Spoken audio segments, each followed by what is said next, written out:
всем! Я хочу вам сегодня рассказать о этой красивой книжке «Приключения фасолинки». Главные герои – это Лейля и Энвер.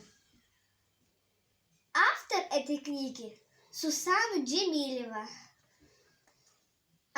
Она рассказывает о дружбе этих двух друзей – Лейля и Энвер. Они побывали в разных уголках Крыма. Они побывали на горе Аюдах, они побывали на горе Диверджи. Они побывали в разных уголках Крыма. Они очень-очень красивые. Советую вам прочитать эту книгу. Она очень-очень интересная.